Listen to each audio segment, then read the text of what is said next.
We live, presiding officer, in more enlightened times, and that was brought home to me just 2 weeks ago when our son Kit, who's 7 years old, came to me and said, Dad, what is trans? So I thought, and I scratched my head, and I thought, he's a very inquisitive boy, but mature as well. And I said, well, do you remember in the summer we had a family came to visit us from Australia, and they had a little boy your age called Hamish. But did you notice that Hamish always wore girls' clothes? And he said, yeah, I understand that. I recognise that now. And he said, well, that's because Hamish, although he was born a little boy, feels more like a little girl. And that's really trans. And Kit stopped and he said, oh my God, you mean to tell me that Hamish is from Australia?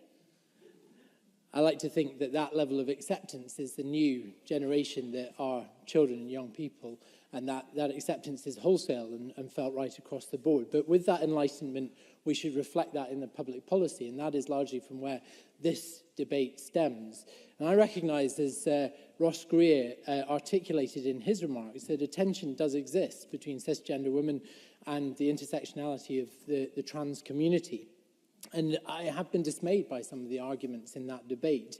They have been at times characterised by hyperbole, and at its most extreme, the suggestion that the advancement of trans rights represents a threat to public safety. Presiding officer, that is reminiscent of arguments used against gay men in the 1980s, and they are as inaccurate today as they were then. For my party, for this bill that stems from first principles, trans men are men, trans women are women, and non-binary is valid. How we reflect that in the conduct of our public policy matters. How we see them and count them is incredibly important in terms of furthering their rights and their inclusion in our society.